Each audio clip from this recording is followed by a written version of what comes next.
내 모든 형편을 다 아신다고 했는데 내 모든 형편은 가난하거나 돈이 없거나 내가 참 형편이 안 좋습니다라는 그런 형편이 아니고 네가 형편이 없다라는 것을 예수님께서 아시지요. 그래서 하나님으로부터 나 참 형편 없구나 라는 것을 들어버렸습니다. 형편 좀 있는 줄 알았는데 괜찮은 신앙인인 줄 알았고 좀 괜찮은 잘난 사람인 줄 알고 살았는데 네 형편 없어 라는 말을 우리가 들어버렸습니다. 그래서 나에게서 나오는 것이 나는 믿고 의지할 수밖에 없어요. 내가 형편이 없어서요. 라는 그 말밖에는 할 수가 없습니다. 그 믿음으로 사는 우리 되었으면 좋겠습니다. 이 신앙을 고백하겠습니다. 사도신경으로 고백하는데 그날에 애굽이 부녀와 같을 것이라. 그들이 만군의 여호와께서 흔드시는 손이 그들 위에 흔들림으로 말미암아 떨며 두려워할 것이며 그날의 땅은 애굽의 두려운 이들이니 이는 만군의 여호와께서 애굽에 대하여 전하신 계획으로 말미암으리라. 그 소문을 듣는 자마다 떨리라. 그날에 애굽 땅에 가나안 방언을 말하며 만군의 여호와를 가리켜 맹세하는 5 성읍이 있을 것이며 그중 하나를 멸망의 성읍이라 칭하리라. 그날에 애굽 땅 중앙에는 여호와를 위하여 제단이 있겠고 그 변경에는 여호와를 위하여 기둥이 있을 것이요. 이것이 애굽 땅에서 만군의 여호와를 위하여 징조와 증거가 되리니 이는 그들이 그 압박하는 자들로 말미암아 여호와께 부르짖겠고 여호와께서는 그들에게 한 구원자이자 보호자를 보내사 그들을 건지실 것임이라. 여호와께서 저희를 애굽에 하게 하시니 그날에 애굽이 여호와를 알고 제물과 예물을 그에게 드리고 경배할 것이요 여호와께서 선언하고 그대로 행하리라. 여호와께서 애굽을 치실지라도 치시고는 고치실 것이므로 그들이 여호와께로 돌아올 것이라. 여호와께서 그들의 간구함을 들으시고 그들을 고쳐주시리라. 그날에 애굽에서 아수르로 통하는 배로가 있어 아수르 사람은 애굽으로 가겠고 애굽 사람은 아수르로 갈 것이며 애굽 사람이 아수르 사람과 함께 경배하리라. 그날에 이스라엘이 애굽 및 아수르와 더불어 셋이 세계 중에 복이 되리니 이는 만군의 여호와께서 복 주시며 이르시되 내 백성 애굽이여 내 손으로 지은 아수르여 나의 기업 이스라엘이여 복이 있을지어다 하실 것입니다. 아멘. 애굽에 대하여 정하신 계획이라는 제목입니다. 지난주 제목이 애굽에 대하여 정하신 뜻이었지 않습니까? 어디에 나오냐 하면 지난주 12절에 보면 19장 12절에 보면 중간에 애굽에 대하여 정하신 뜻을 알 것이요 라고 했는데 그것이 무엇인지 살펴보았습니다. 오늘은 그거 2탄이라 그랬죠. 그래서 제목이 비슷합니다. 어디에 나오냐 하면 17절 중간에 있죠. 여러분 읽으신 19장 17절 중간에 애굽에 대하여 정하신 계획 같은 말이잖아요. 12절과 19절이 17절이. 그래서 애굽에 대하여 정하신 계획 그것이 무엇입니까? 애굽이란 것이 무엇이냐 하면 죄를 상징하죠. 애굽이라는 것은 대도시, 도회 문화, 제국적 문화 그리고 제국이 되고 싶어서 막 욕망이 드글드글 했던 그러나 마침내 이루어지지는 못했던 그래서 제국이 되어 이루어지면 이 세상에서는 막 복받았다 그러고 꿈을 이루었다고 그럽니다만은 우리가 그 꿈은 아직 덜 이룬 것 같아요. 저와 여러분들이 뭐 이미 이룬 분도 계시고 돈 많은 분도 계시고 뭐 가난한 분도 계시겠지만 우리가 애굽이라는 것은 시사적으로 성경책에 등장하는 큰 5대 제국이 아빠페엘로, 아수르, 바벨론, 페르시아, 헬라, 로마 이런 나라들이 있는데 애굽도 그 축에 들기는 하나 이만큼 되지는 못했거든요. 그래서 마치 우리와 같다. 우리의 꿈이라는 것은 무엇이냐면 뭔가 확장하고 싶고 큰 걸 이루고 싶고 믿음도 크게 가지고 싶고 돈도 많이 가지고 싶고 옛날에 뭐 지금도 뭐 마찬가지입니다. 우리의 형편이 그러하지요. 그런 것을 보고 너 애굽이다라고 그러시는 거죠. 아까 찬송 부른 대로 나의 형편을 다 아시는 주님. 그 형편은 뭐냐 하면 너 형편없다. 너 형편없다. 너 죄인이다. 라고 말씀하시는 것. 그래서 그것이 애굽입니다. 즉 내가 애굽이고 죄가 애굽이지요.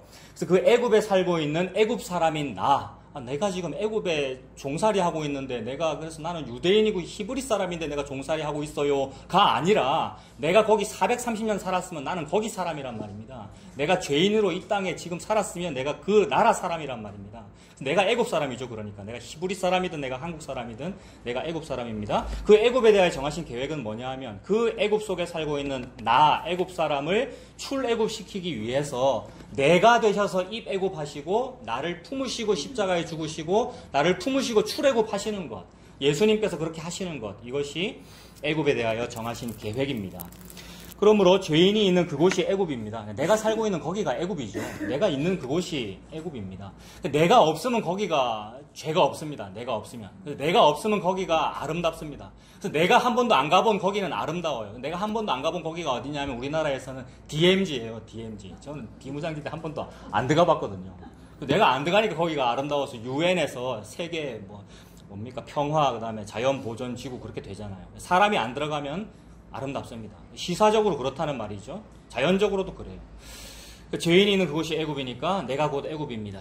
그래서 예루살렘도 애굽이고요. 애굽도 애굽, 이집트도 애굽이고요. 통도사도 애굽이고 버머사도 애굽이고 제도권, 이 제국적인 꼭 제도권이라고 꼭 할 필요 없고 제국적인 그 눈에 보인다는 그 교회도 애굽입니다. 그걸 보고 강도의 구렬이다 그랬죠. 그래서 그 애굽에서 나는 뭐 하고 있습니까? 나는 뭐 하고 있었고 또 나는 그 애굽에서 뭐 하고 있습니까? 통도사 다니는 나, 그 다음에 교회 다니는 나, 예수님 믿는다고 말하고 있는 지금 이 나는 지금 애굽에서 뭐 하고 있습니까? 뭐 하고 있느냐면 꿈꾸고 있습니다, 여러분. 우리가 다 꿈꾸는 사람이잖아요. 요셉 좋아하고요. 꿈꾸는 사람 요셉. 저기 꿈꾸는 사람이 오는도다 라면서 어릴 때부터 주일학교 때 들었는데 꿈 꿨어요. 국무총리 되려고. 믿음 크게 가지고 잘 믿어서 하나님을 위해서 살고 예수님 잘 믿어서 내가 이러이러한 일을 이룰래요. 꼬리가 되지 아니하고 머리가 되어서 더 영광을 돌리고 꼬리가 되어서 찌질이하게 이렇게 전도하면 잘 안 들을 건데 머리가 되어서 인터뷰 딱 하면서 방송국에서 크게 딱 하면 뭐 잘 되지 않겠는가. 뭔가 세상에서 1등 해가지고 전도하면 더 잘 되지 않겠는가. 이게 국무총리 되겠다는 거 아닙니까? 그걸 꿈이라고 우리가 꾸고 있었어요. 그게 꿈꾸고 있는 겁니다. 이 꿈을 안 꾸는 사람은 없죠. 부지불식간에 꾸고 있고요. 예수님 믿는다 해도 이 꿈은 꿉니다. 저와 여러분들이 여전히 이 꿈을 꾸고 있고 제가 그러합니다. 이것이 세상적인 용어로 볼 때는 극락왕생의 꿈이고요. 여러분 다 극락왕생하려고 꿈꾸잖아요. 불교도만 그렇습니까? 불자들만 그런 것이 아니라 누구나 다 살려고 그게 생존하는 거지 않습니까? 꿈을 꾸고 있습니다. 극락왕생의 꿈, 그다음에 일확천금의 꿈. 일확천금이라는 이 사자성어는 굉장히 아주 의미 있는 말이더라고요. 일확천금이라는 것이 국어사전 찾아보니까 일확, 쉽게 한 번에 확보하겠다는 거죠. 뭐를? 천금을.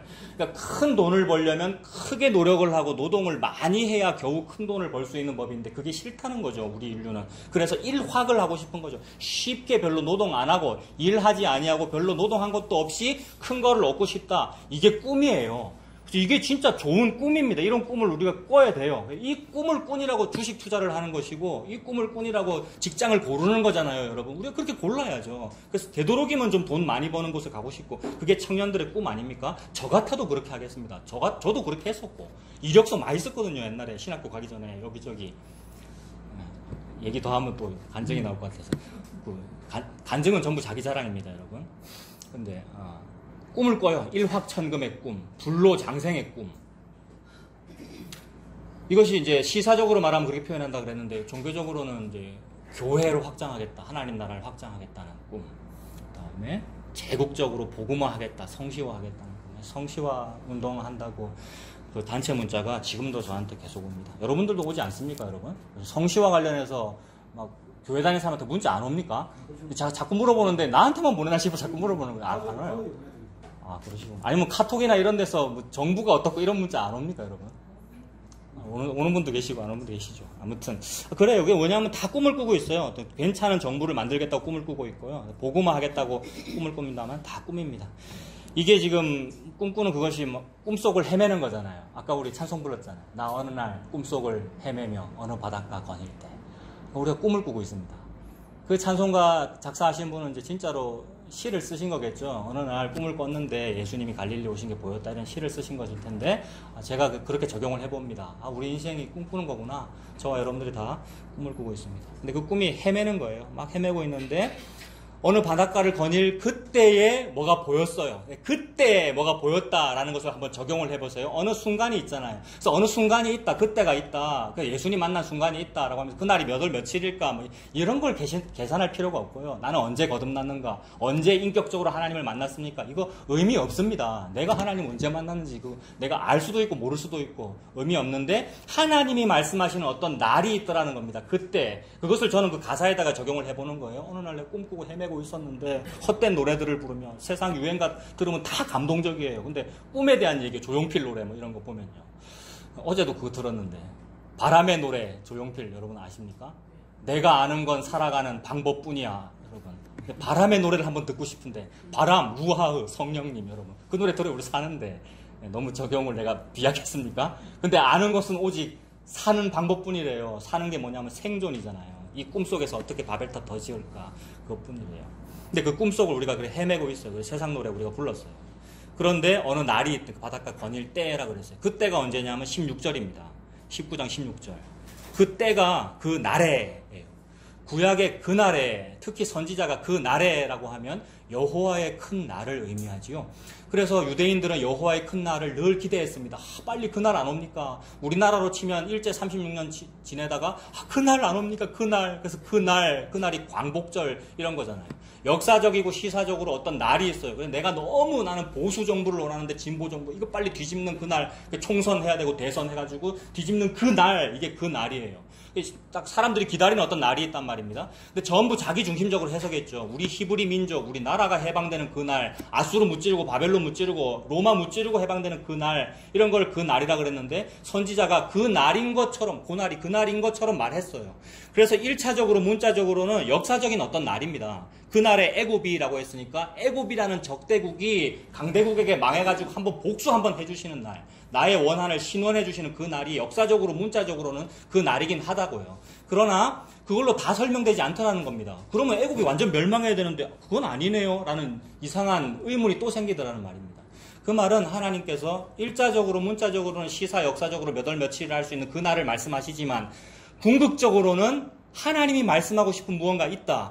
이것이 몇 월 며칠이다, BC 몇 년이다, AD 몇 년이라고 말할 수 있는 그 역사적인 그 날이기만 하다면 이 기록은 삼국유사나 삼국사기 같은 역사 기록하고 똑같은 거죠. 국사편찬위원회가 만드는 역사책이나 이거나 똑같은 것인데 이것은 그냥 역사책인 것이 아니라 하나님께서 저와 여러분에게 무언가를 계시하시는 거란 말이죠. 뭘 계시하시느냐? 애굽에 대하여 정하신 계획을, 지난주 뜻을 말씀하시기 위함이라는 거죠. 그래서 그 말씀을 하시기 위하여, 계시하시기 위해 사용하신 단어가 그 날이란 말입니다. 그러므로 그 날은 계시적인 용어겠구나. 무언가를 계시하실 때 그 날이라고 하겠구나 라는 겁니다. 그래서 그거를 여호와의 날이라고 하는데 여호와의 날은 이제 큰일 난 거 아니에요. 여호와의 날은 큰일 난 겁니다. 모든 죄인이 심판받는 날입니다. 그래서 나는 선민이니까 괜찮고 쟤는 심판받겠지요 라고 했는데 나도 죽는 날이더라는 말입니다. 여호와의 날. 그러므로 모든 것이 끝나는 날이니까 그 날을 일컬어 끝이라 그러고 종말이라 그러고요.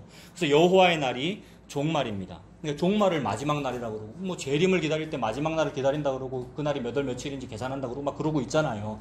근데 여호와의 날, 하나님이 그 날을 말씀하고 계셔요. 근데 그 날을 뭐라고 말씀하시는가? 마지막이라 그랬는데 히브리 1장 한번 보십시오. 히브리 1장 신약 353페이지. 자, 마지막이 무엇입니까? 히브리 1장 1절을 보시면 예적의 선지자들을 통하여 라고 했습니다. 예적이라는 것은 아주 옛날을 말하는 거잖아요. 마지막이 여기면, 여러분 여기를 보십시오. 만약에 마지막이 여기면 예적이라는 것은 마지막보다 저쪽을 예적이라 그러죠. 마지막이 여기고 만약에 마지막이 지금이라면 예적은 저쪽을 말하는 거 아닙니까? 옛날에 예적의 선지자들을 통하여, 선지자들이 있었죠. 왜 선지자들이 뭐 했냐면은 선지자니까 먼저 선자, 알지자 아닙니까? 여기가 마지막인데 저쪽에서 먼저 알았다는 거 아니에요. 뭘 먼저 알았겠습니까? 요 마지막을 먼저 알았단 말이죠. 예적은 저쪽에 있으니까. 예적의 먼저 선자, 알지자, 먼저 요걸 알았대요. 그래서 예적의 선지자들 통하여 여러 부분과 여러 모양으로 우리 조상들에게 말씀하신 하나님이, 여러 부분과 여러 모양으로, 어떤 때는 창세기로, 어떤 때는 출애굽기로, 어떤 때는 이사야서로, 어떤 때는 호세아로, 어떤 때는 옷을 벗고 하는 예언으로 선지자들이 그랬어요.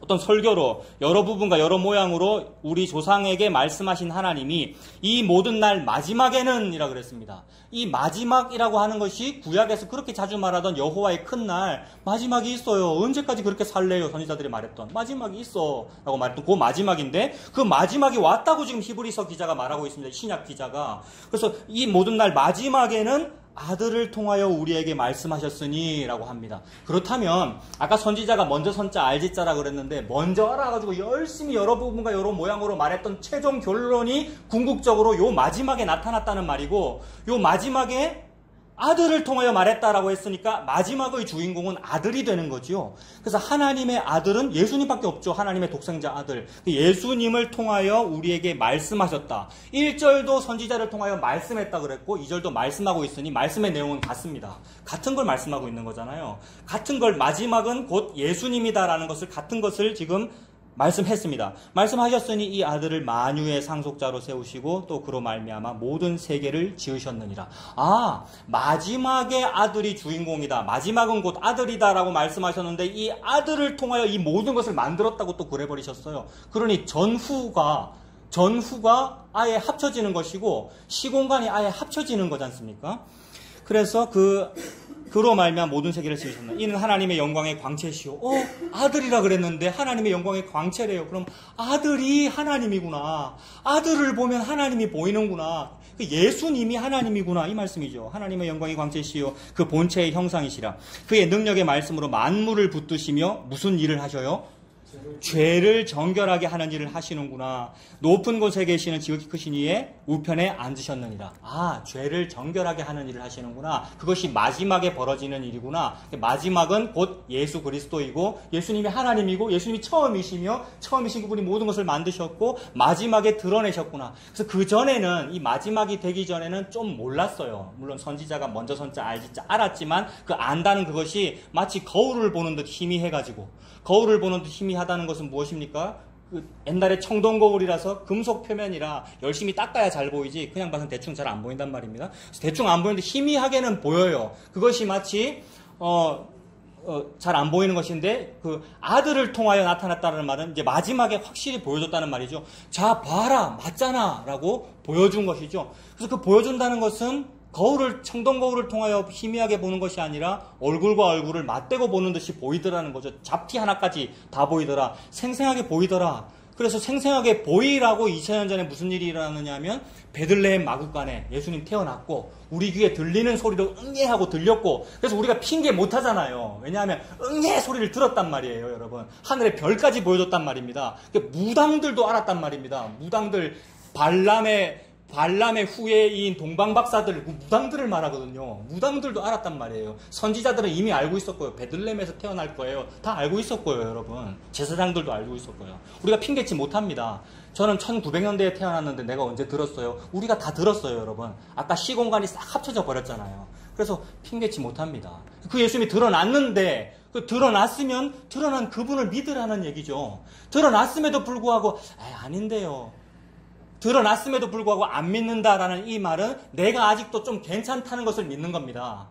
예수님이 드러났다는 말은 니는 전혀 괜찮지가 않아. 니는 전혀 형편이 없기 때문에 나 예수가 아니고서는 너에게 죄를 정결하게 하는 일이 벌어질 수가 없어 라는 것을 마지막에 드러내버린 거란 말입니다. 그렇게 드러났고 증명 다 했고 지금 대법원에서 헌법재판소 최종 판결 딱 났는데도 불구하고 아닌데요 라고 부정하는 것은 나는 형편이 그래도 좀 괜찮습니다. 즉 내가 예수 믿을 수 있습니다. 내가 교회를 좀 다닐 수 있습니다. 내가 종교생활을 좀 할 수 있습니다. 라고 여전히 자기 근거를 가지고 있는 겁니다. 근데 그거 못하게 하려고 핑계치 못하게 하려고 잘 봐. 들리지? 예루살렘에서 베들레헴에서 애기 울음소리 들리지? 성전에 올라가신 거 보이지? 게다가 아예 아무 말도 못하게 하시려고 십자가에 달려서 죽으신 거 보이지? 라고 네가 못 박았잖아 라고 내가 못 박았는데 어떻게 우리가 모릅니까 여러분? 그래서 그를 찌른 자도 볼 것이요 라고 다 드러내신 거지요. 그래서 이 마지막에 예수님이 드러났다는 그 날이 그게 마지막입니다. 이제 끝난 거지요. 그걸 보고 하나님께서 여호와의 큰 날이라고 하고요. 구약의 선지자는 그 날을 예언한 겁니다. 앞으로 큰 날이 있을 거야. 여러분 엄청난 날이 있을 거예요 라고 말한 것은 듣는 청중들은 다 자기 기준에서 어떤 엄청난 날, 사업 잘 되는 날, 복 받는 날을 말하겠지만 하나님은 너에게 엄청난 날이 있을 거야. 그 날은 예수님이 너에게 가는 그 날이다. 내 아들이 너에게 죄를 정결하게 하는 그 날이다. 그것이 끝이다. 마지막이다. 이렇게 말씀하시는 거죠. 그래서 예수님이 바로 그 날입니다. 다시 16절을 보시면 이사야 19장 16절요.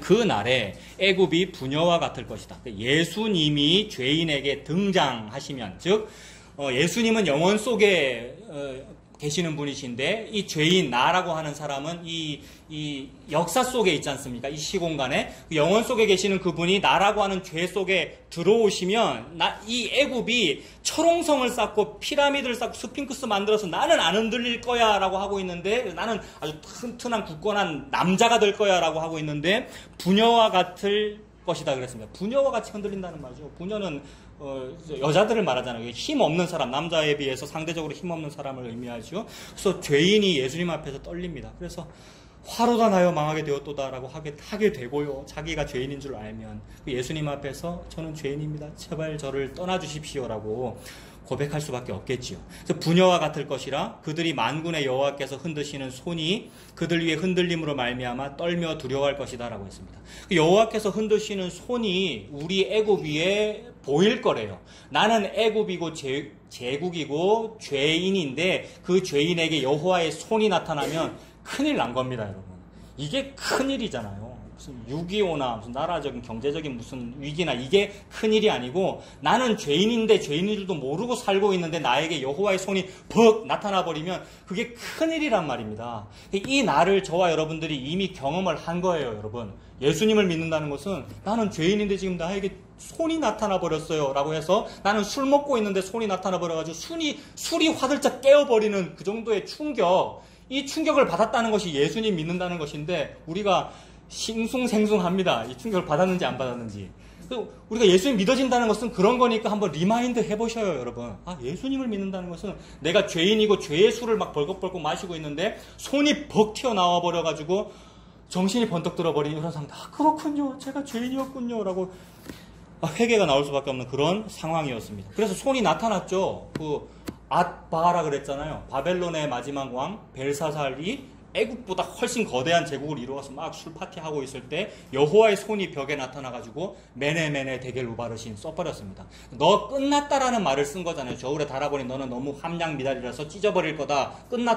끝났다가 종말이고 이것이 마지막이죠. 그러니까 벨사살 바벨론에게는 그게 마지막 날 아닙니까? 이런 것이 여호와의 큰 날이죠. 여호와께서 나타나셔서 죄를 정결하게 하시는 일을 하시는 것이 여호와의 큰 날이란 말입니다. 손이 나타난 거예요. 이렇게 역사 시공간 속에 여호와, 보이지 아니하는 그분이 보이게 나타난 사건이 종말이란 말입니다. 그런 여호와의 손이 나타난 그 일이 저와 여러분들에게 어떻게 펼쳐졌느냐 하면 예수님으로 나타난 거죠. 우리라고 하는 시공간에 예수님이 딱 태어나 버리신 것이 여호와의 손이 저와 여러분 시공간에 손이 쑥 들어와가지고 너 끝났어 라고 한 것입니다.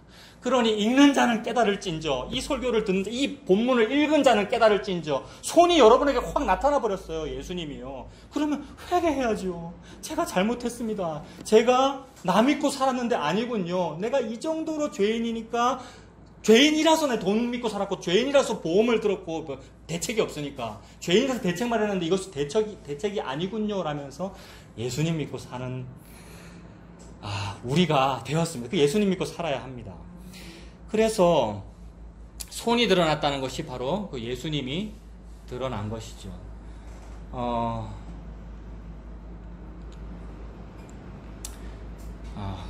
그래서 그 예수님이 드러났다는 것이 이렇게 계시되고요.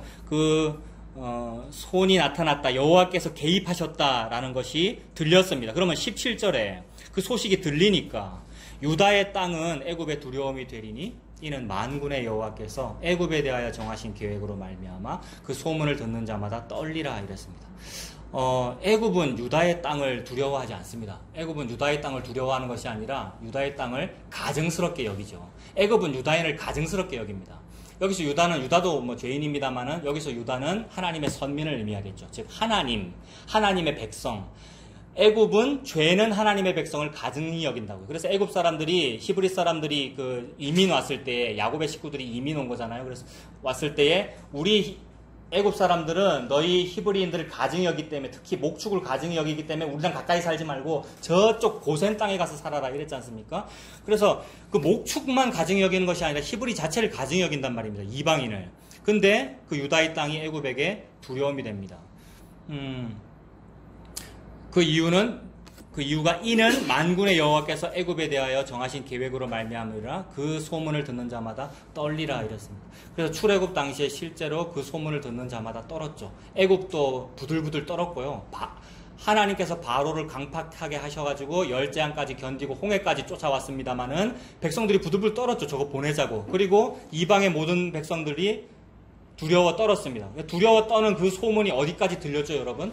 요단강 도하고 이럴 때 여리고성까지 들려가지고 기생 라합이 들었잖아요. 그래서 그 소식을 듣고 두려워 떨면서 그를 믿으면 살아요. 두려워 떠는 게 마땅해요. 그러니까 여호와의 소식을 들으면 메네메네 대겔 우바르신 너무 옛날 BC에 있었던 일이지 지금은 아니잖아요 라고 하니까 우리가 별로 안 떨린 거잖아요, 여러분. 우리와 우리 모든 사람들이. 근데 실제로 이건 두려워 떨 일이고, 그렇게 두려워 떨리면은 믿어야죠. 믿는다는 말은 의지하라는 말이죠. 내가 형편이 없으니까. 제가 너무 무서워서 나 당신 믿을래요. 이렇게 되는 거잖아요. 그게 기생 라합이죠. 그 소문을 듣는 자마다 떨리라라고 했습니다. 18절에 보면 그 날에, 역시 그 날이죠. 예수님께서 저와 여러분에게 오신 날입니다. 그 날 되면 애굽 땅에 가나안 방언을 말하며 만군의 여호와를 가리켜 맹세하는 5 성읍이 있을 것이며 그 중 하나를 멸망의 성읍이라고 칭한답니다. 애굽 땅에 5 성읍이 있다 그러는데 성읍이 뭐 5개뿐이겠습니까? 얼마나 신도시, 센텀시티, 서울에는 강남역, 논원역 앞 이런 신도시, 부산은 뭐 정관, 그다음에 뭐 여러 도회 문화, 그러니까 스카이스크래퍼라고 하는 이 초고층 빌딩들이 즐비한 그런 모습, 그걸 다 추구하고요. 그리고 정치가들이 다 그걸 추구하더라고요, 여러분. 저는 은근히 정치에 대해서 기대하는 면이 있어서, 저 사람은 조금 의로운 정치가겠지라고 싶어서 이렇게 기대를 저는 조금 하거든요. 믿음이 없어서. 여러분은 다 믿음이 있어서 그런 기대 안 하지요. 근데 저는 조금 기대하는데, 그래도 가만히 들어보면 진보든 보수든 다 뭘 말하냐면 경제 발전 말하고, 잘 살게 해줄게요 라는 걸 말하고, 우리나라를 더 부국강병하게 해야 되겠다 그러고, 앞으로 4차 산업혁명을 어떻게 더 해야 되겠다 그러고, 그 얘기가 더 바벨탑 잘 쌓겠다는 얘기잖아요. 그래서 그 5개만 있는 것이 아니고 너무 많습니다, 성읍들은. 5이라는 말은 많다는 의미로 해석하면 되고요. 5 성읍이 있는데 그 중에 하나를 멸망의 성읍이라고 칭하겠답니다. 근데 멸망의 성읍에 그 숫자가 붙어 있네요. 뭐라고 되어 있습니까? 예, 어려운 말로 일하헤레스라고 되어 있고 태양성이라고 되어 있네요. 근데 원래 이 태양성, 애굽에 태양성이라고 하는 도시가 있는데, 태양의 도시. 애굽 사람들은 신들을 많이 섬기는데 그 중에 최고는 라 신, 태양의 신. 그래서 우리의 임금님은 태양의 아들이에요, 막 그러죠. 어느 나라는 그런 문화가 있죠. 그래서 그 태양이라고 하는 이름을 붙인 도시는 가장 그들이 존귀하게 여기는 도시일 거 아닙니까? 근데 그들의 발음으로 태양성이 일하케레스래요. 일하케레스. 근데 그들의 발음으로 태양성이 일하케레스인데 그거를 지금 하나님께서 언어 유희를 하는 거죠. 너그 발음으로 일하케레스인데 내가 볼 때는 그거 일하헤레스야. 하나님은 시적 감각이 있으시잖아요. 하나님 문학적 감각이 있으시고, 그래서 문학을 펼치고 계시는 거거든요. 그래서 우리 인간의 관점에서 볼 때 언어 유희라는 너무 아름다운 문학적 기교를 사용하시면서 네 지금 형편 있다고, 네가 지금 신앙인이라고, 너 형편 없어. 일하케레스가 아니고 일하헤레스야. 너 멸망이야. 이렇게 말씀하시는 거죠. 그래서 영국의 그 목사님이자 작가 존 버년, 감옥에 갇힌 그 존 버년이 장망성이라 그랬잖아요, 여러분. 장망성. 누가 사는 도시가 크리스찬이 사는 도시. 크리스찬, 부인은 크리스티아나. 둘 다 그리스도인이란 말이에요. 그 사람이 사는 그 도시가 장망성이래요. 애굽이잖아요.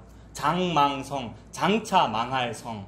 그럼 우리는 장망성인지도 모르고 여기는 신도시예요. 저는 보험을 몇 개를 들었어요. 그러다 여러 보험 다 들고 그 중에 제일 좋은 보험, 예수 믿는 보험까지 제가 들었어요. 라고. 예수님 내가 믿는다고. 그 예수님 믿어야죠, 여러분. 믿는다고, 내가 믿는다고, 내가 안 망한다고 했는데 하나님은 그걸 보고 언어 유희를 하고 계셔요. 일하헤레스다. 일하케레스가 아니고 일하헤레스다. 그 태양성이 그들에게 멸망의 성읍이다라고 됩니다. 근데 지금 이 애굽에게 그 날이 온 거잖아요. 그래서 그 날이 왔다. 예수님께서 개입하셔서, 즉 손이 나타나서 내가 두렵고 떨려서 라합처럼 나는 어찌할 바를 모르겠어요. 내가 어찌해야 영생을 얻겠습니까? 어찌하는 것이 아니라 예수님을 믿는 것이 곧 영생이다 라고 말씀하시니, 그 예수님을 믿어지는 그 상태가 되면 나같이 든든하니 형편 좋은 것을 보고 형편 없다고 하시는 것이 받아지더라는 거죠. 그래서 애굽 사람이 맞아요, 우리 태양성 아니고요, 장망성 맞아요 라고 하게 되면 그것이 복입니다. 그래서 애굽이 그렇게 될 거라는 거예요. 성읍이 5개가 있는데 그 중에 하나가 그게 장망성이야, 그거 맞지? 아멘 하게 된다는 겁니다. 우리 애굽이잖아요. 이 애굽을 향하여 하나님께서 너 예수 없으면 너가 멸망하는 거 맞잖아 라고 할 때에 아멘이 나오더라는 거죠. 그래서 우리가 멸망의 성읍, 즉 애굽이 맞습니다. 그렇게 되면 19절에 그날의 애굽 땅 중앙에는 여호와를 위하여 제단이 있겠고 그 변경에는 여호와를 위하여 기둥이 있을 것이다 라고 했습니다. 애굽 땅에 어떻게 여호와를 섬기는 제단이 생깁니까, 여러분? 애굽 땅에는 라 신을 섬겨야죠. 애굽 땅에는 파라오를 섬겨야 되고 태양신을 섬겨야 되는데 애굽 땅 중앙에 여호와를 위하여 제단이 있겠대요. 여호와를 위하여 제단이 있으니까 여호와께서 받으실 만한 제물을 드려야 될 거 아닙니까, 제단에. 그래서 수송아지 드리고 양을 드리고 다 드려도 하나님 받지 아니하신다. 여호와를 위한 제단은 오직 여호와께서 받으실 만한 제물만 올려지는 제단이란 말이에요. 그러면 여호와께서 받으시는 제물이 무엇입니까?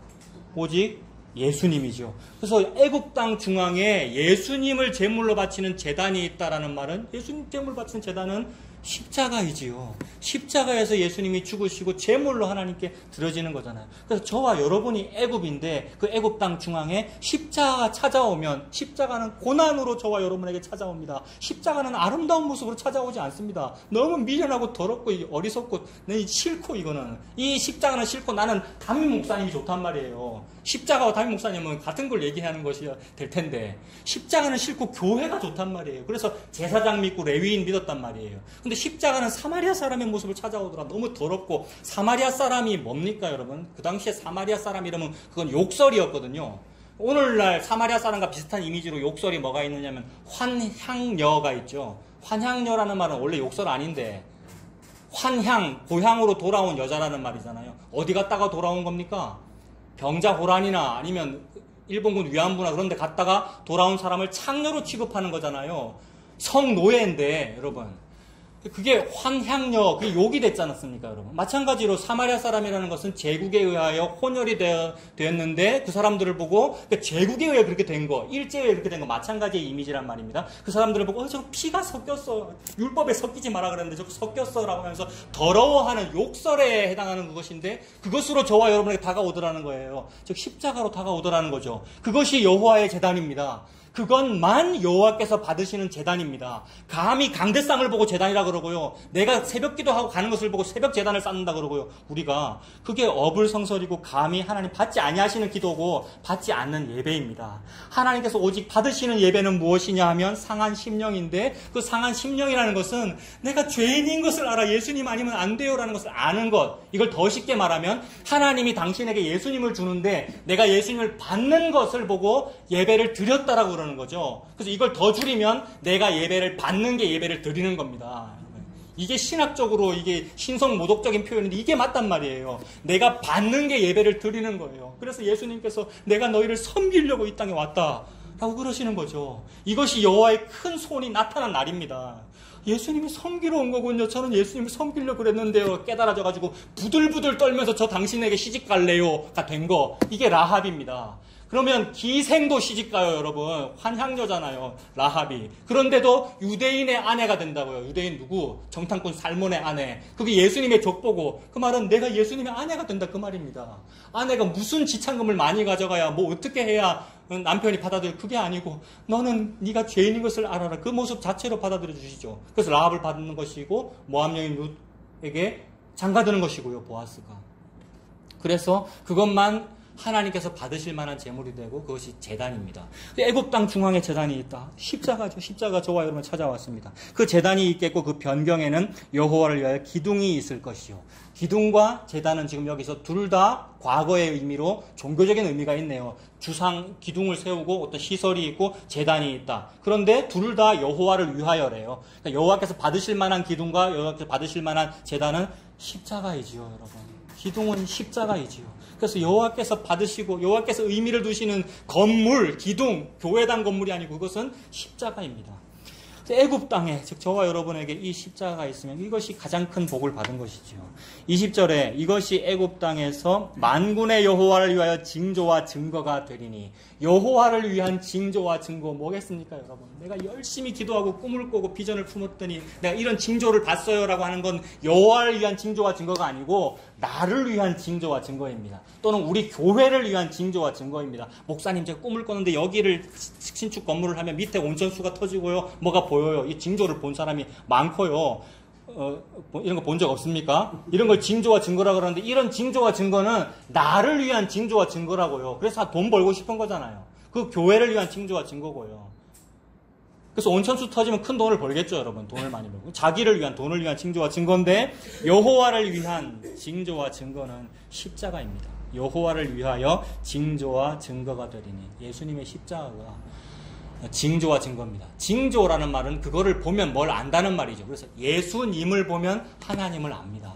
그래서 하나님 또는 하느님이라는 단어만 가지고 하나님을 다 표현하지 못하는 거죠. 하나님이 여호와 하나님 맞는데, 근데 예수님이라는 단어로 표현합니다. 즉 십자가의 그 예수님, 미련하고 어리석은 그 예수님이라는 것으로 징조가 되어 하나님을 압니다. 그래서 예수님과 십자가가 징조와 증거가 됩니다. 이는 그들이 그 압박하는 자들로 말미암아 여호와께 부르짖겠고 여호와께서는 그들에게 한 구원자이자 보호자를 보내사 그들을 건지실 것임이라 라고 했습니다. 압박하는 자들이 있고 백성이 부르짖고 부르짖으로 말미암아 한 구원자이자 보호자를 보내서 건지시는 이 일이 하나님의 계획입니다. 애굽에 대하여 정하신 하나님의 뜻이자 계획입니다. 압박하는 자가 있어요. 즉 죄에게 종노릇 해가지고 우리가 나 자신이 죄고 죄가 나를 압박해가지고 막 부르짖어요. 막 그제서 부르짖어요. 여러분 우리가 부르짖으니까 하나님께서 한 구원자이자 보호자를 보내셔서 건지시는 이 일이 하나님의 구원인데 이것을 보여주시려고 400년을 사이클로 돌린 게 사사기 아닙니까? 사사시대 사람들이 잘 먹고 잘 살다가 어느 날 압박하는 자가 있어가지고 부르짖으니까 하나님께서 불쌍해가지고 사사를 보내서 보호자와 구원자가 되게 하셔서 건지시고 그러면 또 등 따시고 배부르니까 또 교만하고 죄짓고 400년 동안 그러더라는 거 아닙니까? 이게 지금 사사기의 언어예요. 그래서 그 사사기를 통해서 뭘 보여주냐면 앞으로 그 날이 있을 건데 이 사사기의 사이클이 멈추는 그 날이 있을 건데 그게 예수님이야. 니들이 지금 부르짖잖아. 그래서 부르짖으면서 우리가 기도를 했거든요. 어떤 때는 돈 달라고, 어떤 때는 뭐 잘되게 해달라고, 어떤 때는 종교적인 그 기도를 했는데 그 기도를 하나님께서 다 번역하여 들으셔가지고 나는 맨날 뱀 달라 그러고 돌 달라 그러는데 하나님께서 번역해서 들으셔서 뭐로 번역해서 들으신 거예요? 아, 니 먹을 거 필요하구나. 생선 필요하구나. 빵, 떡 필요하구나. 먹을 거를 하나님께서 번역해서 주시더라는 겁니다. 그래서 그 번역해서 주신 그게 뭐냐 하면 내가 하늘에서 내려온 생명의 떡이야. 내가 하늘에서 내려오는 생명의 생명수야. 라고 먹을 거를 주시더라는 거죠. 예수님을 주시는 거죠. 이것이 여호와의 그 날입니다. 그래서 그 사사기의 그 사이클이 멈춰지는 날이 예수님이 저와 여러분이 오신 날이죠. 역사 속에서는 2000년 전이고요. 저와 여러분이 예수님 믿는 그것이고요. 그래서 예수님이 찾아오신 이 일이 건지실 것임이라라는 이 말이 이루어진 겁니다. 21절 여호와께서 자기를 애굽에 알게 하시리니 그 날에 애굽이 여호와를 알고 제물과 예물을 그에게 드리고 경배할 것이요 여호와께 서원하고 그대로 행하리라. 여러분 이게 기적이잖아요. 이집트가 어떻게 여호와를 압니까? 애굽이 어떻게 히브리 사람을 박해하던 그 애굽이 어떻게 여호와를 압니까? 근데 애굽도 여호와를 알아요. 애굽이 여호와를 알아요. 죄인이 여호와를 안다고요. 그 말은 여호와께서 자기를 애굽에 알게 하셨기 때문이죠. 21절에 앞에 있는 대로 여호와께서 애굽에 즉 나에게 죄에게 알게 하셨기 때문입니다. 이거를 보고 사랑이라고 그럽니다. 사랑은 여기 있으니 우리가 그를 안 것이 아니요 그가 우리를 알았다. 이게 요한일서의 내용이고요. 사랑은 여기 있으니 우리가 그를 사랑한 것이 아니요 그가 먼저 우리를 사랑했다라는 이 내용. 그래서 사랑한 것이 알게 하신 것이죠. 그래서 요한일서 4장 10절 사랑은 여기 있으니 우리가 하나님을 사랑한 것이 아니요 하나님이 우리를 사랑하사 우리 죄를 속하기 위하여 뭐로 보내십니까? 화목 제물로 예수님을 제물로 보내시는 것이고 제단이 세워지는 것이고요. 애굽에 화목 제물로 그 아들을 보내셨습니다 라고 했고요. 또 요한일서 4장 19절에도 그가 먼저 우리를 사랑했다. 우리가 먼저 그를 사랑한 것이 아니라 그가 먼저 우리를 사랑했다. 그래서 그가 먼저 했다 이거 카톡에 보내셨더라고요. 예수님이 우리를 먼저 사랑했다. 나는 내가 먼저 손 내밀지 못하고 그 노래 올리셨잖아요. 내가 먼저 하지도 못하고 하지도 아니하는데 그가 먼저 우리를 사랑했다라는 말이죠. 그래서 여호와께서 그렇게 우리에게 알게 하시면 어떻게 되느냐 하면 우리가 여호와를 압니다. 그래서 우리가 여호와를 아는 것 이것이 새 언약의 목표입니다, 여러분. 그래서 옛 언약에서 여호와를 알아라라고 했는데 안 알아요. 우리는 겉으로 아는 척하고 열심히 성경 읽는 척하고 열심히 우리가 종교생활 하는 척하지만 안 하더라는 거예요. 가짜였더라는 거예요. 근데 새 언약은 우리가 여호와를 알고 그래서 다시는 여호와를 알아라라고 말할 필요가 없을 정도가 되더라는 겁니다. 그게 예수님 믿는 거지요. 그게 어디에 나옵니까? 예레미야 31장에 나오는데 제가 읽어드릴게요. 예레미야 31장 31절에 여호와의 말씀이니라 보라 날이 이르리니 선지자는 날이 이르리니, 그 날이에요. 그럼 여호와의 큰 날이에요. 예수님이에요. 그러면 그 날이 이르리니 내가 이스라엘 집과 유다 집에 새 언약을 맺으리라 라고 했고, 이 새 언약은 옛날에 맺은 언약과 같지 아니하다. 옛날에는 내가 너희들 남편이 되었어도 니들이 나를 배반했다. 남편이고 아내인데도 배반하더라는 겁니다. 결혼에 약조를 했고 우리가. 그러니까 내가 열심히 소원 맹세하고 약조한 그것으로도 내가 안 되더라는 거죠. 그래서 우리가 베드로잖아요. 열심히 약속했고 죽는 데까지 따라가겠습니다 했음에도 불구하고 아니 되더라는 겁니다. 그래서 그렇기 때문에 새 언약을 맺겠다는 겁니다. 새 언약이라는 것은 예수님께서 찾아오시겠다는 거죠. 예수님은 말씀인데 옛날에는 옛 언약은 말씀이 바깥에 있어서 우리가 밖에 있는 저 말씀을 보고 내가 따라갈래요, 내가 찾아갈래요, 내가 지킬래요 이랬는데, 이제는 새 언약은 말씀이 내 안으로 파고 들어오더라는 거죠. 어떻게 파고 들어오냐면 십자가로 파고 들어옵니다. 그래서 내 시공간 속으로 들어오더라는 거죠. 그렇게 되면 그들이 다시는 각기 이웃과 형제를 가리켜 이르기를 너는 여호와를 알라 하지 아니하리니 이는 작은 자로부터 큰 자까지 다 나를 알기 때문이라. 내가 그들의 악행을 사하고 다시는 그 죄를 기억하지 아니하리라. 여호와의 말씀이라. 다시는 여호와를 알아라라고 말할 필요 없을 정도로 예수님께서 저와 여러분 속에 들어오시기 때문에 이것이 십자가로 이루어진 사건이지요. 그래서 이게 여호와께서 애굽에 대하여 정하신 뜻이고 계획입니다. 22절도 여호와께서 애굽을 치실지라도 치시고는 고치실 것이므로 그들이 여호와께로 돌아올 것이라. 여호와께서 그들의 간구함을 들으시고 그들을 고쳐주시리라. 그렇잖아요. 치시고는 고치신다. 치실지라도 치시고는 고치실 것이므로 그들이 여호와께로 돌아올 것이라 했습니다. 23절 그 나라에 애굽에서 아수르로 통하는 대로가 있어서 아수르 사람은 애굽으로 가겠고 애굽 사람은 아수르로 갈 것이며 애굽 사람이 아수르 사람과 함께 경배하리라. 애굽과 아수르는 죄에 있어서 2등이라고 그러면 서러울 나라들이죠. 대표적인 나라들을 지금 말하는 거잖아요. 애굽이 더 나쁩니까? 아수르가 더 나쁩니까?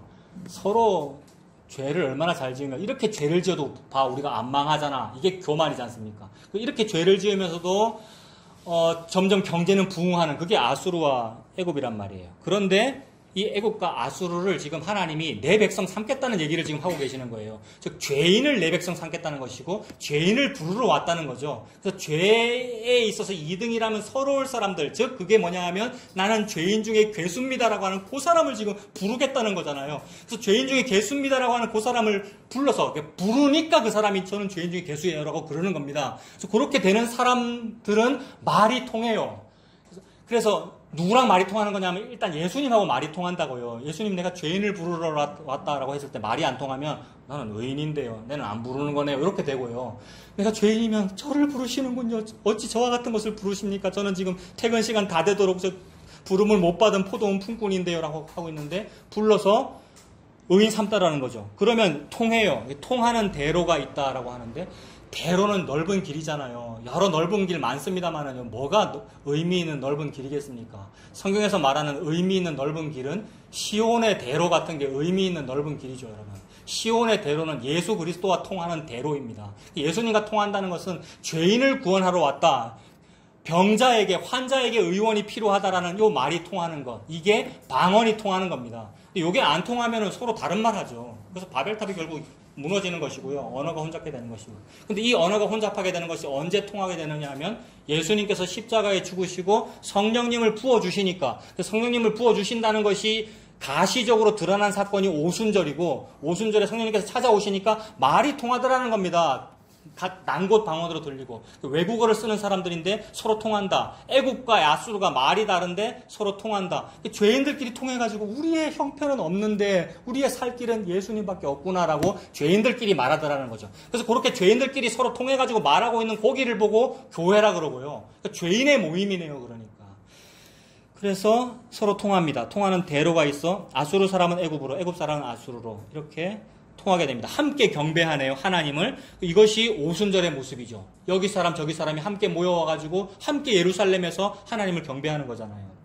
그래서 시편에도 주께 힘을 얻고 그 마음에 시온의 대로가 있는 자는 복이 있나이다 이랬는데, 그 마음에 시온의 대로가 있는 자는 복이 있다. 그래서 선민이 복이 있거나, 그러니까 유대인이 복이 있거나 교회 오래 다니는 사람이 복이 있는 것이 아니라 그 마음에 이 시온의 대로가 통한 그 사람이 복이 있습니다, 여러분. 시온에 들어가 통한 그 사람은 죄인이죠. 죄인이죠. 그래서 다윗과 같은 고백을 하는 거죠. 나는 바세바를 범했는데 세상에. 근데 이런 사람을 하나님께서 이 상한 심령을 받으시면서 일을 아니할지라도 이 사람을 받으시면서 그거 통한 거죠. 그 다윗과 통하는 것이고 죄인과 통하는 것이죠. 이것이 시온의 대로입니다. 저와 여러분에게 이 대로가 고속도로가 예수님하고 뚫렸으면 좋겠습니다. 24절에 역시 그 날입니다. 여호와의 큰 날이죠. 그 날에 이스라엘이 애굽 및 아수르와 더불어 셋이 세계 중에 복이 되리니. 아까는 애굽하고 아수르만 말했는데 애굽 아수르가 서로 1등 2등 하고 있죠. 뭐 1등 2등 하고 있습니까? 죄에 있어서. 그러면 이제 24절 이스라엘까지 하면 뭐 하면 되겠습니까? 1등, 2등, 3등 다투는 겁니다, 여러분. 1등, 2등, 3등. 그러니까 통도사랑 범어사랑 화목교회랑 1등, 2등, 3등 다투고 있다고요. 우리가 형편없다고요. 기독교하고 천주교하고 무슨 신천지하고 누가 더 악한가 1등, 2등, 3등 다투고 있다고요. 그런데 그 죄인 중에 괴수가 되어서 하나님 저 예수님 아니면 안 되군요라고 알게 되면 그게 세계 중에 복이에요. 1등, 2등, 3등 얘네들이 세계 중에 복이 될 것이다. 이스라엘의 애굽 및 아수르와 더불어 셋이 세계 중에 복이 되리니라고 했습니다. 어떻게 세계 중에서 복이 됩니까? 이 세계 중에서 복이라고 하는 것은 천조국 정도는 돼야 복이 된단 말이에요. 천조국이 어느 나라인지 아십니까? 그 젊은 애들 쓰는 말인데 천조국이란 미국이 천조국이거든요. 우리나라는 무슨 국이지? 우리나라 헬조선이고 헬조선 같은 나라가 살려면 천조국한테 잘 보여야 된다. 그래서 G12, G라는데 G5에 들자. 5개 국익이 돼서 그런 말 맞습니까? 최근에 그런 어떤 정치가 발표가 있었는데 그렇게 들면 그게 복이다라고 했는데 그게 복이 아니고 너희들은 형편이 없는 1등, 2등, 3등 죄에 대하여 1등, 2등, 3등일지라도 시온의 대로가 있으면 즉 예수 그리스도의 십자가 받아들여지고 예수님 믿으면 그게 세계 1등이야. 이게 세계 중에서 복이 되는 거야 라고 하셨습니다. 요거를 이미 창세기 12장에서 예언하셨죠. 창세기 12장에서 아브라함 보고 너는 본토 친척 아비집을 떠나 내가 너에게 지시할 땅으로 가라라고 할 그때에 내가 너를 복이 되게 해줄게라고 그랬단 말입니다. 그러면 이 아브라함에게 약속하신 그 약속을 귀히 여기는 사람이 다 복이 되게 해줄게라 그랬어요. 너를 축복하는 자에게 내가 복을 내리고 너를 저주하는 자에게 저주하리라 그랬단 말입니다. 그 말은 예수님 믿으면 그게 복이 되고 예수님 안 믿으면 그게 복이 없는 거야. 그게 저주야 라고 말씀하시는 거죠. 그래서 죄인임을 알고 예수님을 믿으면 이게 세계 중에서 복이 된 것입니다. 그래서 그렇게 되면 어떤 일이 벌어집니까? 25절에 이는 만군의 여호와께서 복 주시며 라고 했는데 이는 이라고 했으니까 왜냐하면이죠. 이는이라는 말은 아까 너희가 세계 중에 복이 되리니 왜냐하면 만군의 여호와께서 너에게 복을 주기 때문이야. 이게 지금 먼저 찾아오시는 것이고 먼저 우리를 사랑하시는 거잖아요. 예수님의 십자가로 찾아오시는 거죠. 그러면 우리가 복이 됩니다. 그래서 복이 되면 내 백성 애굽이여 내 손으로 지은 아수르여 나의 기업 이스라엘이여 복이 있을지어다 하실 것임이라. 이거보다 놀라운 복이 어디 있어요, 여러분? 애굽을 보고 내 백성이래요. 애굽이 어떻게 내 백성입니까? 한민족 한반도가 어떻게 내 백성입니까? 우리는 단군의 자손입니다. 목사 아들내미 내 아들도 단군의 자손이라고 노래 불러요. 한국을 빛낸 100명의 위인 제일 첫 구절이 단군 할아버지가 이렇게 나온단 말이에요, 여러분. 우리 다 맞잖아요. 족보적으로 우리가 단군의 후손인데 어찌 우리가 하나님의 백성입니까? 우리 족보적으로 단군의 후손이니까 우리의 이름이 로암미죠. 우리의 이름이 로암미입니다. 로는 아니라는 뜻이고 암미는 내 백성이라는 말인데 나는 내 백성이 아니다. 그 말은 나 자체가 고멜과 같은 창녀이고 나 자체가 창녀에게서 태어난 사람이라서 내 어머니가 죄 중에 나를 잉태한 사람이라서 나는 그분의 씨가 아니군요. 그러니까 내 아내가 외간 남자와 동침하고 낳은 아들이 로암미고 로루하마인 거잖아요. 그게 호세아서이고요. 그런데 그에게 내 백성이라고 하겠다. 그래서 호세아서에도 정확하게 로암미라고 처음에 아들 보고 로암미라고 했는데 나중에 그 로암미 보고 너 암미야 이름 바꿔. 암미야 이랬죠. 그 말은 내 아들이라는 얘기죠. 그래서 내 백성 아닌 자에게 내 백성이라고 말해주시는 이것보다 더 큰 복이 없습니다. 그래서 한 데나리온을 결코 받을 수 없는 자에게 너 한 데나리온 받을 만해라고 주시는 것보다 더 큰 복이 없다고요. 그래서 그 사람이 누구냐면 마지막에 불려간 우리 같은 사람이잖아요, 여러분. 예수님 믿는 그 사람, 죄인으로 예수님 믿는 그 사람이잖아요. 그 사람에게 내 백성이라는 말을 붙였습니다. 게다가 아수르 보고 내 손으로 지은 아수르여라고 했는데 이 말은 내 소유라는 말입니다. 내 손으로 지은이라는 말은 내 거 이 말이죠. 아수르 보고 내 거래요. 아수르는 사탄 것이고 아수르는 남의 것인데 하나님께서 내 거라 그러시고요. 나의 기업 이스라엘이여. 이 역시 내 거라는 말이죠. 나의 기업이라는 말은 상속 재산, 유산 이런 말인데 물려받은 거 이거 기업이라 그러잖아요. 역시 내 재산을 말하는 건데 이스라엘 보고 내 거라고 그러시는 거죠. 이 일이 어떻게 하나님 설명하시냐면 베드로전서 2장 9절과 10절. 우리 자주 축복송으로 불렀습니다. 당신은 사랑받기 위해 태어난 이도 불렀고 너는 택한 족속이요 왕같은 제사장이라. 요 말이거든요. 너는 택한 족속이다. 이 말이 내 거라는 말이고 하나님의 기업이라는 말이고 소유된 백성이라는 말이죠. 베드로전서 2장 9절 읽어드릴게요. 너희는 택하신 족속이요 왕같은 제사장들이요 거룩한 나라요 그의 소유가 된 백성이니 이는 너희를 어두운 데서 불러내. 어두운 데 어디였습니까? 애굽, 죄로부터 불러내요. 그의 기이한 빛이에요. 그냥 빛이 아니고 기이한 빛이에요. 우리 눈에 기이하도다. 너무 이상하도다. 너무 이상한데도 이상한 줄도 모르고 부르짖었어요. 뭔가 좋은 걸 바라긴 바랬기 때문에. 그래서 부르짖네? 부르짖어라. 내가 너에게 알게 하겠고 네가 알지 못하는 크고 비밀한 일을 알게 하겠다 이거잖아요. 그래서 알지 못하는 크고 비밀한 일이기 때문에 신기한 거죠. 알았던 복을 받으면 안 신기합니다. 돈 달라고 열심히 기도하는데 돈이 생기면 좋아서 놀랐다고는 하나 안 신기한 거란 말이에요. 내가 알았던 복이기 때문에. 근데 알지 못했던 복은 뭐냐 하면 십자가로 다가오는 예수님이죠. 알지 못했던 복은 저와 여러분에게 고난으로 다가오는 예수님이죠. 기대하지 않았는데 어째 이런 걸 주십니까? 근데 그게 복이다라고 하시니 그것이 기이한 빛입니다. 그의 기이한 빛에 들어가게 하신 이의 아름다운 덕을 선포하게 하려 하심이라. 너희가 전에는 백성이 아니더니. 이거 어려운 말로 뭡니까? 로암미네요. 백성이 아니다. 로암미. 백성이 아니더니 이제는 하나님의 백성이요. 이거 뭡니까? 암미. 전에는 긍휼을 얻지 못하였더니 이거 히브리어로 뭐예요? 로루하마. 긍휼을 얻지 못한다. 긍휼이 아니다. 로루하마이더니 이제는 긍휼을 얻은 자니라. 루하마다. 딸 보고는 루하마다 그랬잖아요. 호세아 고멜 딸 보고는. 그래서 이스라엘, 애굽, 아수르를 보고 하나님께서 그렇게 부르십니다. 그래서 아까 우리 찬송 불렀는데 나 어느 날 꿈속을 헤매며 어느 바닷가. 꿈이었어요. 여러분. 꿈속을 헤매고 있어요. 그러니까 우리가 살고 있는 이 현실이 꿈인 거죠. 이 꿈속을 헤매고 살고 있는데 무슨 꿈 꿨느냐면 일확천금의 꿈 꿨다 그랬습니다. 아까 일확천금의 꿈이 좋은 거라 그랬지 않습니까, 여러분? 좋은 거예요, 나름. 어떤 의미로 좋은 거냐 하면 하나님께서 어떤 것을 말씀하시는데 그 말씀하시는 것의 그림자로서 좋은 거예요. 사람들이 다 그 그림자를 바라보며 바래요. 나 주식 투자를 요렇게 했는데 대박 나기를 바래요. 투자는 요만큼 했는데 결과는 이만큼 좋은 걸 얻기를 바래요라고 했는데 그 꿈을 진짜로 이루어 주신단 말입니다. 근데 요 꿈이라고 하는데 현실 속에서 벌어지는 고 일확천금이 아니고 이건 그림자고 저 실상 속에서 있는 본체의 일확천금을 주신단 말입니다. 그 본체의 일확천금이 뭐냐 하면 네가 파지 아니한 우물이고 네가 짓지 아니한 포도원이고 내가 농사 짓지 않았는데 포도원이 있고 그 얘기를 하나님 말씀하신단 말입니다. 즉 나는 일도 안 했고 일할 자격도 없는데 너에게 하루 일당 전체를 다 주겠다. 이게 불로소득이잖아요. 모든 인간이 이 꿈을 꾸고 있거든요. 이 꿈을 꾸기 때문에 그렇게 유행가를 부르고 술을 마시고 담배를 피우는 거란 말인데 해갈이 안 돼가지고. 그런데 그 꿈을 진짜로 이루어주신 거죠. 본체로서. 그래서 노력하지 아니하는데 복이 찾아왔습니다. 땀 한 방울 안 흘렸는데 나에게 안식이 찾아왔다고요. 그게 예수님이잖아요. 예수님이라는 십자가가 저와 여러분에게 있도록 내가 무슨 한 일이 있습니까? 한 일이라고는 죄밖에 없는데. 근데 그런 죄인에게 애굽에게 이스라엘에게 아수르에게 예수님이 찾아오더라. 메네메네 데겔 우바르신으로. 죽이는 손길로 찾아오시더라. 이게 여호와의 큰 날 고난이더라. 이것이 복이죠. 이걸 보고 기이하다. 참으로 기이하다. 이런 복을 주시는군요. 이것이 한 데나리온을 다 받은 것입니다. 그래서 이 일확천금이라는 말 국어사전에 찾아보니까 힘들이지 아니하고 단번에 많은 재물을 얻음을 이루는 말 이렇게 돼 있어요. 국어사전에. 힘들이지 아니하고 단번에 많은 재물을 얻는 것 이렇게 돼 있다고요. 제가 아멘 했습니다, 여러분. 힘들이지 아니하고 단번에라고 했는데 단번에라는 말을 개정판에 찾아보면 히브리서에만 6번 나와요. 히브리서에만. 뭐 말할 때 단번에라 그러셨어요, 하나님이? 십자가 말할 때.